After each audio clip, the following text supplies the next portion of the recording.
سلام علیکم. سلام علیکم و رحمت الله. قبل از اینکه غزل کوتاه عاشقانه خدمت شما تقدیم کنم 2 تا سلام محضر شما برسونم. آخرین باری که خدمت شما توفیق داشتم شعر خواندم دخترم 2 ماهش بود و الان 15 سالشه. ماشاءالله. سلام رسون خدمت شما. یعنی اینقدر فاصله شده؟ بله. 15 سال. زنده باشید. عرضم به محضر شما سلام دوم 2 تا از سربازهای دم در خیابان کشوردوست گفتن حتما به شما سلام برسونم، انجام وظیفه کردم. به هر سهشون از قول من سلام برسونید. دومی ها رو ممکنه نبینم، اگر به دیدیدشون چشم. سلام برسونید. دخترتون خدا هم به شما سلام. طول عمر بده. انشالله موفق باشید. عاشقانه خدمت شما بله بفرمایید. رفت و غزلم چشم به راهش نگران شد، دلشوره ما بود دلارام جهان شد. در اول آسایشمان سقف فرو ریخت، هنگام ثمر دادنمان بود خزان شد. زخمی به گل کهنه ما کاشت خداوند، اینجا که رسیدیم همان زخم دهان شد. آنگاه همان زخم همان کوره کوچک شد قله یک آه مسیر فوران شد. خیلی خوب. با ما که نمکگیر غزل بود چنین کرد، با خلق ندانیم چه ها کرد و چنان شد. گفتی دلارام جهان شد که دیگه.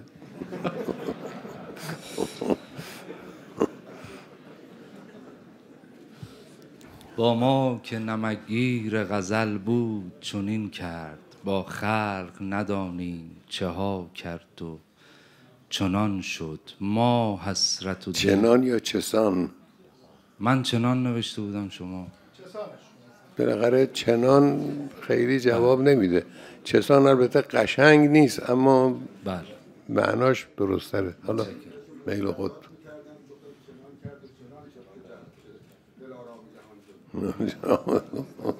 خب بله، اینم یه سوالیه که چیکار کرد. بله.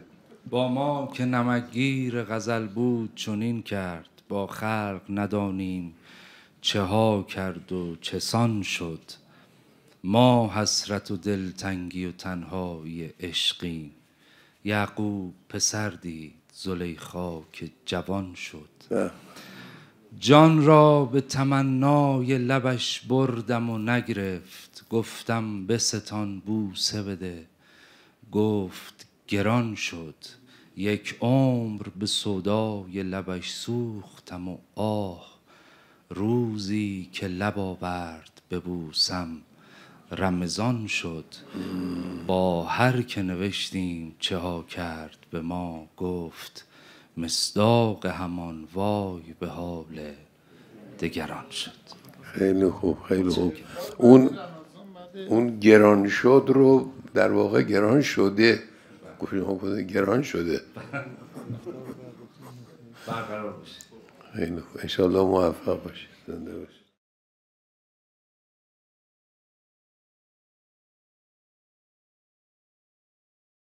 بسم الله الرحمن الرحیم. سلام عرض میکنم. سلام علیکم آقا جان. زنده باشید. غزل کوتاه تقدیمتون.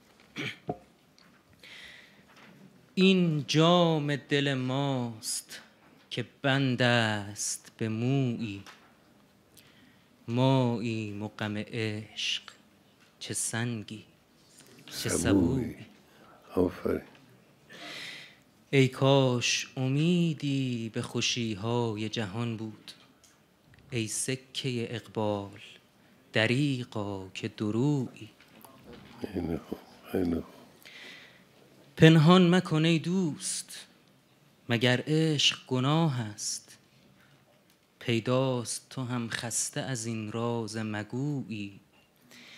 تا دست تو را پاک بگیریم گرفتیم هنگام وصال از عرق شرم وضویی. یه بار دیگه. تا دست تو را پاک بگیریم گرفتیم هنگام وصال از عرق شرم وضویی. من اهل طرب نیستم اما چه بگویم، تر می کنم این بار به عشق تو گلویی. خب خیلی خوب، ماشاءالله ماشاءالله، خیلی خوب. خیلی ممنون. انشالله برید جلو تو همین جریان غزل با همین سبک و با همین شعر. انشالله آیندهتون خیلی بهتر از حالا خواهد بود. الان هم خیلی خوبه. با دعای شما. سلام. انشالله موفق باشید.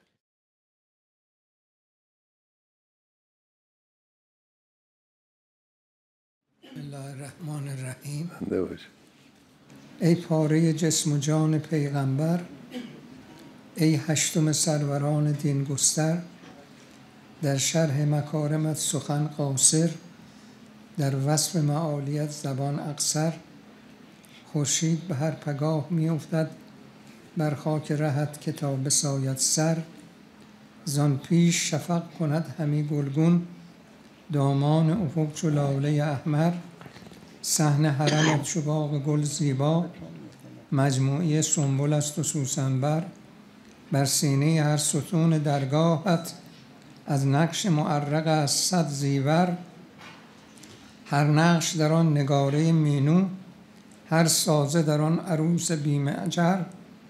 وان آبنمای گوشه صحنت، نقش دگری زده است از کوثر. با بال فرشته خاک می روبد، از ظاهر تو چو پا نهد بر در. از بار گنه خمید بالایم، کوژم چو رسن به حلقه چنبر. تا دامن تو نمی رسد دستم، که از پایه عرش می فرازد سر. ای کاش رسد به دامن دعبل، دست من روسیاه در محشر. ای مانده جدا ز خانه در غربت، از جور خلیفه ستم محور. آمد که مگر رسد به دیدارت، از خاک مدینه تا به قم خواهر. قم گفتم و غرق حیرتم در آن، که این چیست بلای جان هر مضطر. بیماری در ایران از قم شروع شد. این آتش در گرفته در عالم، کافتاده به جان مرد و زن بیمر. از دغدغه بیقرار با خویشم، مانند سپند در دل مجمر. این خشم خداست بر بشر، که اینک در شکل بلا زند بدون نشتر. ای شمس حریم حضرت باری، ای کشتی عشق را مهین لنگر. ایران به جهان حریم قرآن است، با لطف کنون یکی بدان بنگر. حیف است که این بلا فرو پیچد، تومار وجود مردم کشور. سپاسگزارم. طیب انفاسکم انشالله. اون خشم رو اگر تبدیل کنید به لطف که در شکل بلا، لطفی است در شکل بلا. این لطف خداست بر بشر، که اینک در شکل بلا زند بدون نشتر. در واقع لطف بله، در شکل البته. بلا. سپاسگزارم. خیلی خوب، خیلی خوب، آفرین. زنده باشید.